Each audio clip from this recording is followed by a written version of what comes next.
लोगों को लगता है कि भारत सरकार ने जीएसटी कम कर दिया। अब आप लोग जीएसटी कम हो गया, इसका मतलब ये नहीं किसी दुकान पे जाके हम दुकानदार से बोले 10 रुपया का बिस्किट का पैकेट कितने का है, वो तुरंत आपको लॉलीपॉप थमा देगा।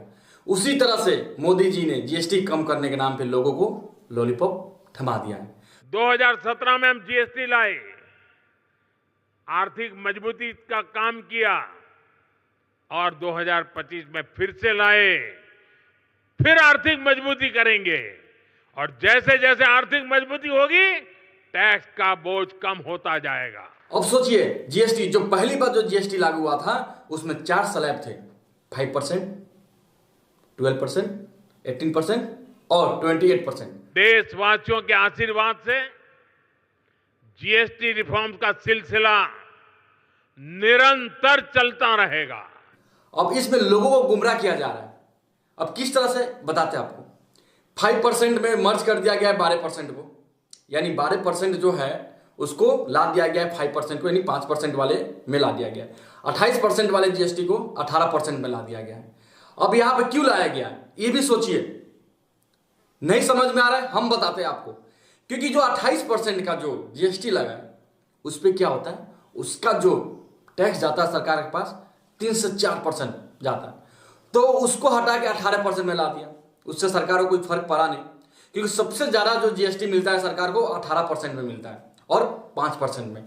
क्योंकि बहुत सारे हमारे देश में ऐसे लोग हैं जो आज भी अपने जरूरतमंद की चीजें खरीदते हैं, अनावश्यक चीज नहीं खरीदते। तो जरूरतमंद की चीजें को डाला गया है 5% में और 18% में, यानी 5% में और 18% में। इसलिए 28% को 18% में डाल दिया गया है और 12% को 5% में डाल दिया गया। यानी 28% और 12% से जीएसटी सरकार को मात्र 3 से 4% मिला के जाते थे। अब यहां पे देखिए, पेट्रोल, गैस, पेट्रोल, डीजल, इस सब चीज को जीएसटी से बाहर किया गया। अगर ये जीएसटी में डाल दिया गया तो जितने भी हमारे भारत के लोग हैं, जो आम जनता है, पब्लिक है, जिनकी कमर टूट जाती है पेट्रोल और डीजल भरवाने में, उनकी कमर यानी जेब जो ढीली हो जाती है, जेब ढीली होना बंद हो जाएगी। क्योंकि जैसे ही अगर पेट्रोल को और डीजल को अगर जीएसटी स्लैब में डाल दिया गया तो 30 से 40 रुपया सीधे से पेट्रोल और डीजल कम हो जाएंगे। लेकिन सरकार नहीं चाहती कि जो जनता है, जो आम लोग है, उसकी जेब टाइट रहे। अगर चाहती कि टाइट रहे तो इसको पेट्रोल को जीएसटी में डाल दी और सीधा से टैक्स लगता है पेट्रोल पे और डीजल पे 40 से 60%। आप अनुमान लगा सकते हैं। अब यहां पे लोग ये भी सोचने पे मजबूर हो जाते हैं कि सरकार ने जीएसटी कम कर दिया और जीएसटी कम करने के बाद लोगों को फायदा ही फायदा।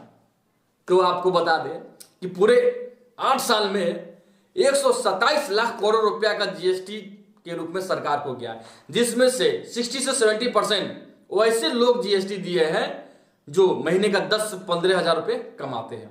अब सोचिए कि कैसे दे दिए।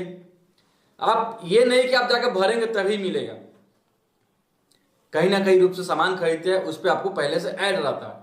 तो एक चीज नहीं कि हम कहीं पे भरेंगे तभी जाके जीएसटी मिलेगा, ये आपको समझ में आना चाहिए।